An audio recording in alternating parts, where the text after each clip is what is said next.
Israel और Hamas सिर्फ Gaza में ही आमने सामने नहीं है, बल्कि वेस्ट बैंक में भी दोनों के बीच बराबर की लड़ाई जारी है। वेस्ट बैंक के भी कई शहरों में इजरायली सेना पर हमास लड़ाके हावी हैं। लड़ाकों ने चप्पे चप्पे पर इजरायली बलों के लिए मौत का सामान बिछा रखा है, जिसकी चपेट में आने से इजरायली बलों को खासा नुकसान उठाना पड़ रहा है। बावजूद इसके इजरायली बलों का वेस्ट बैंक में भी ऑपरेशन जारी है। फिलिस्तीनी स्वास्थ्य मंत्रालय के मुताबिक उत्तरी वेस्ट बैंक के जेनिन में इजरायली सेना की गोलीबारी में 4 लोग मारे गए।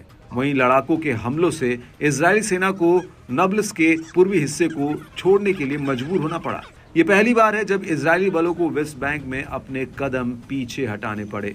दरअसल हमास के साथ टकराव के चलते इजरायली बलों की कई घंटों तक घुसपैठ की असफल कोशिश होती रही। नबल्स ब्रिगेड ने खुलासा किया कि लड़ाकों ने नबल्स के पूर्व में इजरायली सेना के हमले का सामना किया। समूह के लड़ाकों ने इजरायली बलों को भारी गोलीबारी और विस्फोटक उपकरणों से निशाना बनाया। दावा यह भी है कि इस जबरदस्त ऑपरेशन में इजरायली बलों को मुंह की खानी पड़ी। ब्रिगेड ने बताया कि उसके लड़ाकों ने पूर्वी और बलाटा रिफ्यूजी कैंप के पास ऑटोमेटिक हथियारों से इजरायली सेना पर हमला बोला। बता दें कि बीते रविवार शाम को इजरायली सेना ने नबल्स के पूर्वी हिस्से पर धावा बोला था। एक इजरायली ड्रोन ने सीर गांव के एक कमरे को निशाना बनाया। फिलिस्तीनी न्यूज एजेंसी WAFA की माने तो 20 से अधिक इजरायली सैन्य वाहनों ने बुलडोजरों से अवार्टा और बेत फुरिक चौकियों से हमला किया, ताकि शहर के पूर्व में इजरायली सेटलर्स की पहुंच सुरक्षित हो सके। इसके अलावा इजरायली बलों ने अल खलील के उत्तर में हलहुल और रामलल्ला के पूर्व में बुरका गांव पर छापा मारा।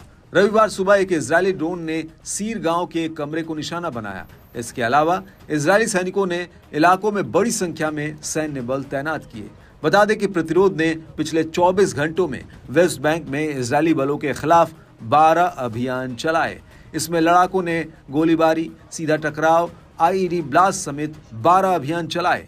अल मयादीन की रिपोर्ट के मुताबिक इजरायली सेना ने अल जलामा और देतान चौकियों से सर गांव की ओर सैनिकों की तैनाती की। इससे जेनिन में माउंट सर के आसपास टकराव शुरू हुआ। इस दौरान इजरायली हवाई हमले में इलाके में एक वाहन को निशाना बनाया गया। इजरायली सेना ने एक घर को घेर लिया, जिसके बाद सर गांव में विस्फोट और गोलीबारी की आवाजें सुनाई गई। गांव में घंटों की घेराबंदी, गोलाबारी और इजरायली कब्जे वाली सेना के साथ टकराव के बाद 2 फिलिस्तीनी मारे गए। इजरायली आर्मी रेडियो ने बताया कि इजरायली सेना ने जेनिन के दक्षिण में 4 व्यक्तियों के एक समूह को निशाना बनाया।